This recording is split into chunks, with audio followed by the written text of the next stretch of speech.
আজ আপনাদের আমি নিয়ে যাব দক্ষিণ পূর্ব এশিয়ার একমাত্র ল্যান্ডলক কান্ট্রি লাওসে, যার আয়তন প্রায় 2,38,000 বর্গ কিলোমিটার। দেশটি ফ্রান্সের কাছ থেকে স্বাধীনতা লাভ করে 1953 সালে। সবুজে ঘেরা আর পাহাড় পর্বতে বেষ্টিত দেশ লাওস। পার্বত্য অঞ্চল, ফরাসি ঔপনিবেশিক স্থাপত্য, পাহাড়ি উপজাতি বসতি এবং বৌদ্ধ মঠের জন্য পরিচিতি এই দেশের। এর উত্তরে চীন, পূর্বে ভিয়েতনাম, দক্ষিণে কম্বোডিয়া এবং উত্তর পশ্চিমে থাইল্যান্ড ও মিয়ানমার অবস্থিত। তাহলে চলুন লাওসের সৌন্দর্যে কিছুক্ষণের জন্য হারিয়ে যাই।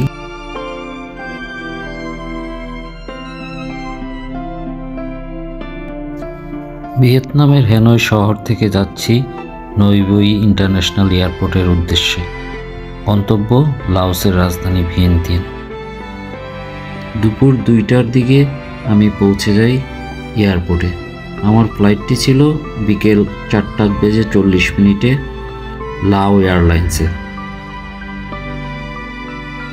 ইকোনমি ক্লাসের টিকিটের জন্য আমার খরচ হয়েছিল 22,500 টাকা। ঠিক নির্ধারিত সময়েই আমাদের বিমানটি যাত্রা শুরু করে।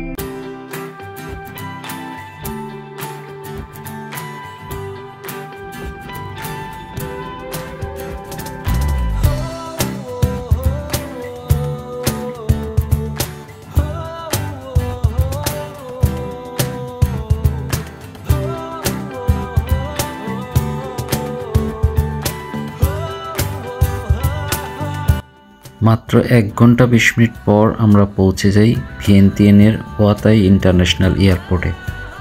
ইমিগ্রেশনের সকল কার্যক্রম সম্পন্ন করার পর প্রথমেই আমি একটি সিম কার্ড কেনার জন্য চেষ্টা করতে থাকি।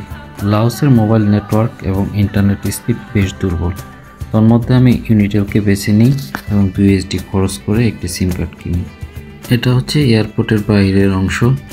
এখান থেকে শাটল বাস সার্ভিসের মাধ্যমে সিটি সেন্টারে আপনি 40,000 কিপ বা প্রায় 200 টাকার মতো খরচ করে চলে যেতে পারবেন। লাওসের ট্রান্সপোর্ট অ্যাপের মধ্যে জনপ্রিয় একটি হচ্ছে লোকা, আর এই লোকা অ্যাপ ব্যবহারের মাধ্যমে আমি একটি বাইক রেন্ট করে চলে যাই লাওসের ইতিহাস ও ঐতিহ্যের এক জীবন্ত নিদর্শন সচক্ষে দেখার জন্য। এই স্তম্ভটির নামই হচ্ছে পাতুকচাই বা বাংলায় যাকে বলে বিজয়ের দরজা। এই স্তম্ভটি 1957 সাল থেকে 1968 সালের মধ্যে নির্মাণ করা হয়েছিল। ফ্রান্সের কাছ থেকে স্বাধীনতার সংগ্রামে যারা লড়াই করেছিলেন তাদের স্মৃতির উদ্দেশ্যেই এই স্তম্ভটি নির্মাণ করা হয়।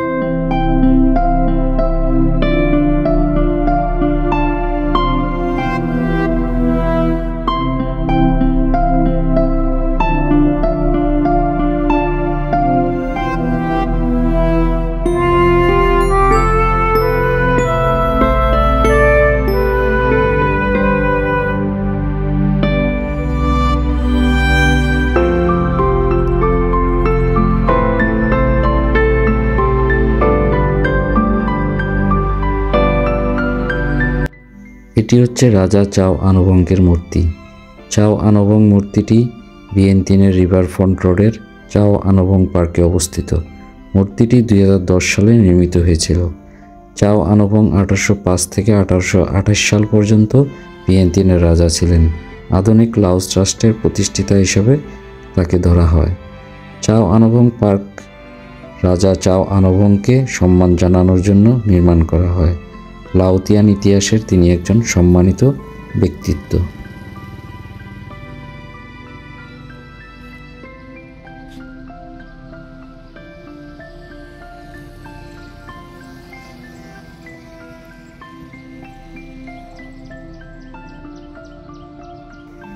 আমার পরবর্তী গন্তব্য ভ্যাংমিয়েং, আর এজন্য সকাল সকাল চলে যাই ভিয়েন্তিয়ান সাউদার্ন বাস টার্মিনালে। এখান থেকে 1,10,000 কিপ বা প্রায় 600 টাকা দিয়ে কিনে নিই টিকিট। মাইকোতে করে রওনা দিই। তবে ভ্যাংমিয়েং যাওয়ার জন্য সবচেয়ে আকর্ষণীয় উপায় হচ্ছে ট্রেন বা বাস জার্নি, কিন্তু টিকিট না পাওয়ায় আর সময়ও কম থাকায় এই মাইকোতেই রওনা দিতে হয়। তবে ফেরার সময় নিশ্চয়ই ট্রেন জার্নি করব।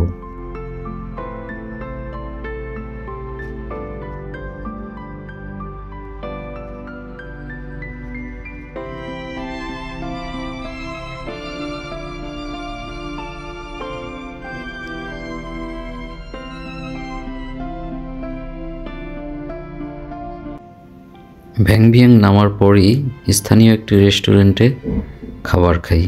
খুবই ক্ষুধার্ত ছিলাম, জানি না সেই জন্যই খাবারটা অমৃতর মতো লাগছিল। সব মিলে প্রায় 400 টাকা খরচ হয়। এই নদীটির নাম হচ্ছে নামসাং রিভার, যা ভ্যাংভিয়াং শহরের পাশ দিয়ে বয়ে গেছে। রিভার কেন্দ্রিক নানান বিনোদনের সুব্যবস্থা করে রেখেছে এখানে, যেমন kayaking, zip lining, hot air balloon ride, buggy ride ইত্যাদি। ওই দিনের বাকি সময়টা আমার হোটেলে বিশ্রাম নেই। পরের দিন একটি টুকটুক ভাড়া করি, আর এই টুকটুক হচ্ছে আমাদের দেশের লেগুনা। টুকটুকে করে প্রথমে যাই নামজাই ভিউ পয়েন্ট দেখার জন্য। আর এই ভিউ পয়েন্ট পাহাড়ের চূড়াদেশে অবস্থিত, তাই প্রায় 40 মিনিট খাড়া পাহাড় বেয়ে উপরে উঠতে হয়। বেশ কষ্টসাধ্য ব্যাপার, তবে উপরে ওঠার পর প্রকৃতির এই বিশালতা দেখে আপনি সব কষ্ট এক নিমেষেই ভুলে যাবেন, এটা আমি গ্যারান্টি দিয়ে বলতে পারি। নামজাই ভিউ পয়েন্ট দেখার জন্য এখান থেকে 20,000 কিপ বা 100 টাকা দিয়ে টিকিট কাটতে হয়।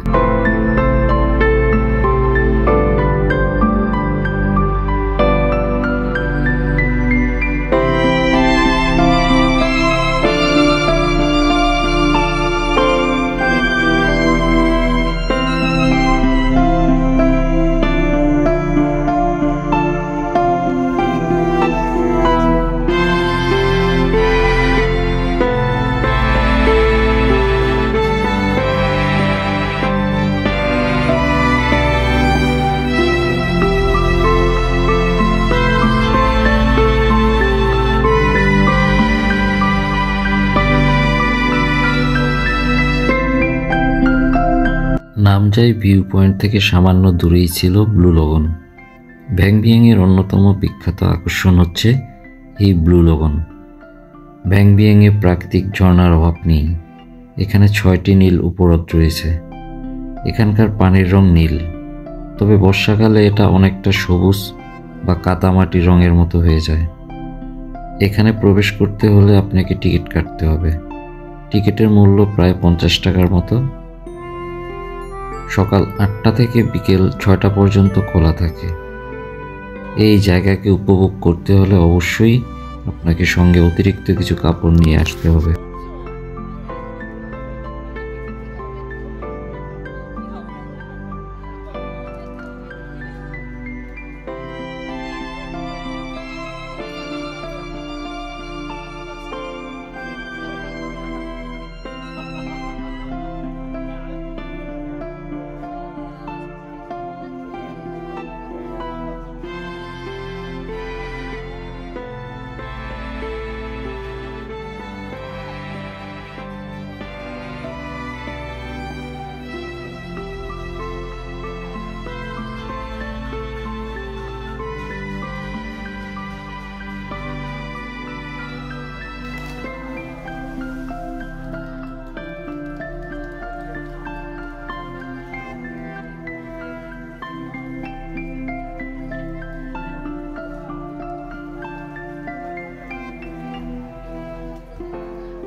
বিকেলের বাকি সময়টুকু আমি সূর্য অস্ত যাওয়া পর্যন্ত এই নামসাং নদীর পাশেই বসেছিলাম। সে এক অন্যরকম অনুভূতি, মন ছুঁয়ে যাওয়ার মতো পরিবেশ। তাই আর কথা বলবো না, উপভোগ করুন সেই বাকি দৃশ্যগুলো।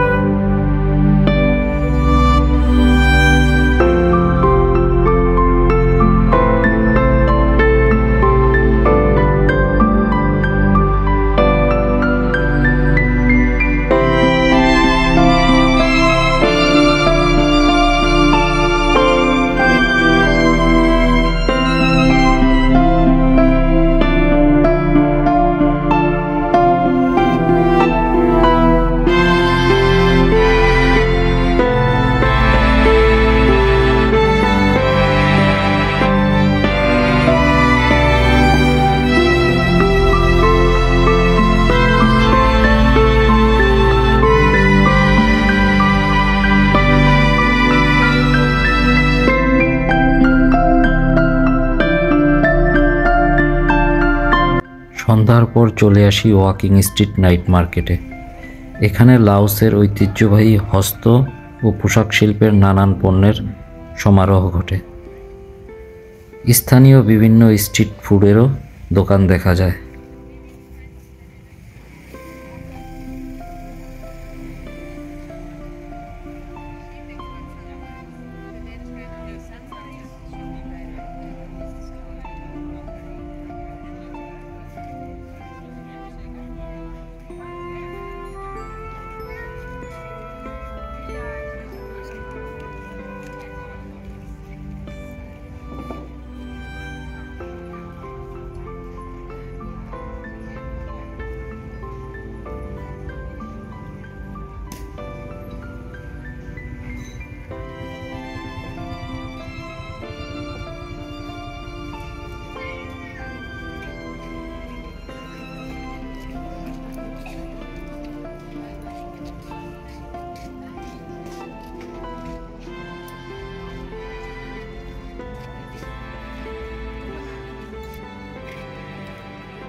পরের দিন সকালে আমি চলে আসি ভ্যাংবিং রেল স্টেশনে।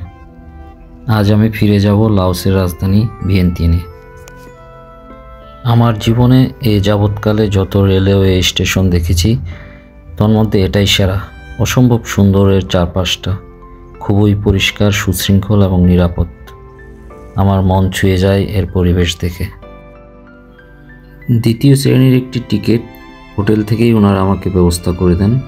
সর্বমোট প্রায় 1500 টাকার মতো খরচ পড়ে। এই জন্য আমাকে নিরাপত্তা তল্লাশি ভেদ করে টিকিট ও পাসপোর্ট দেখিয়ে ওয়েটিং রুমে অপেক্ষা করতে হয়। ট্রেন আসার ঠিক 5 মিনিট পূর্বে প্ল্যাটফর্মে প্রবেশ করতে দেয়। আরেকটি ভালো কথা, লাওসের এই রেলওয়েটি লাওস এবং চায়না এর যৌথ উদ্যোগে তৈরি। ঠিক যথাসময়ে চলে আসলো আমার ট্রেন।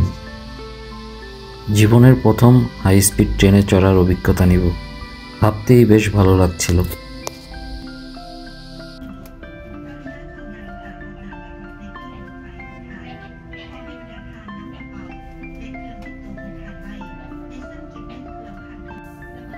জানালার ওপাশ দিয়ে দেখছিলাম লাওসের এক অপরূপ সৌন্দর্য। আমার সারা জীবন হৃদয়ের মানসপটে গেঁথে থাকবে লাওসের সৌন্দর্য, তাদের আচার আচরণ, ভালোবাসা।